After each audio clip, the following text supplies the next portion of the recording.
Hey y'all, welcome to 5 Minute Bible Study, where a 5-minute daily journey through Scriptures can change your life.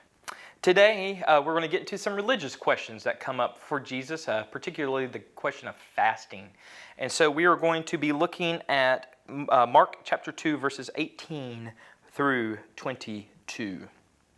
Now, John's disciples and the Pharisees were fasting. Some people came and asked Jesus, "How is it that John's disciples and the disciples of the Pharisees are fasting, but yours are not?" Jesus answered, "How can the guests of the bridegroom fast while he is with them? They cannot, so long as they have him with them.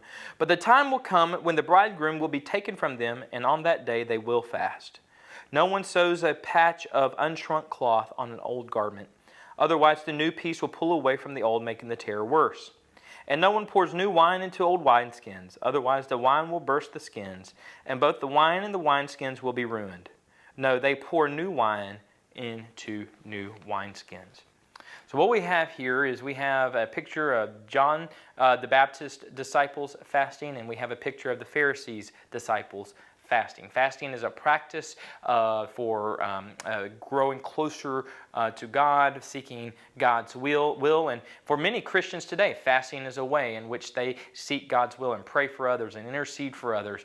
I know that John Wesley, a spiritual hero of mine, would fast at least once a week. I think every Tuesday, maybe even every Wednesday, he would fast. And I've got friends who fast once a week as a means of praying for their family, their church, their community, and the rest of the world. So we have here a picture of fasting, and fasting is not a bad thing. We need to fast. That's what I like about Lent, the season of Lent, is that it's a moment that we can. It's a season in the Christian year in which we can pull away and fast. Maybe from food or maybe from other things, fast as we think about what Christ has done in preparing for the cross and getting to the resurrection.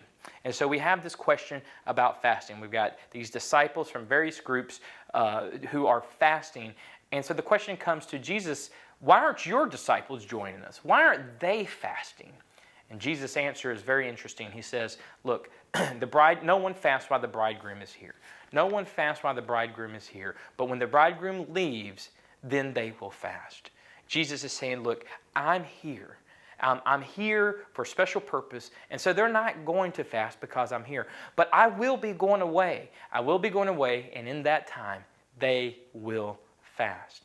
And then he gives these two images, one of unshrunken cloth being sewed to an old garment, or an old wineskin receiving new wine, and how if you do these things, the tear in the garment is bigger, or the wineskin begins to will burst, and the new wine will go everywhere, and you'll just ruin everything. And the idea behind these analogies, these stories that Jesus tells to talk about fasting and talk about these different issues, is he's wanting us to understand that Jesus has come to make all things new.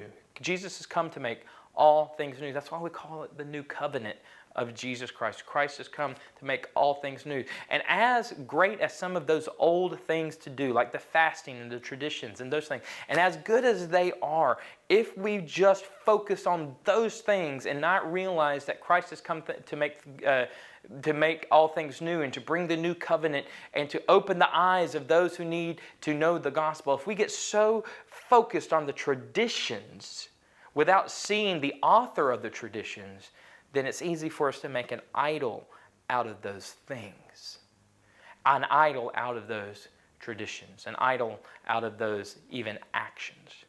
And so Jesus says there will come a time when they will fast. But for right now, I'm here, and they're focused on me and my teaching and what I'm doing. As long as we keep our eyes on Jesus, then we will be, no matter what we do, be it fasting, be it praying, be it meditating, whatever it is, as long as we keep our eyes on Jesus, then we have the right perspective in life. Is your perspective right? I hope so. I hope you have a great day, and I look forward to seeing you next time on 5 Minute Bible.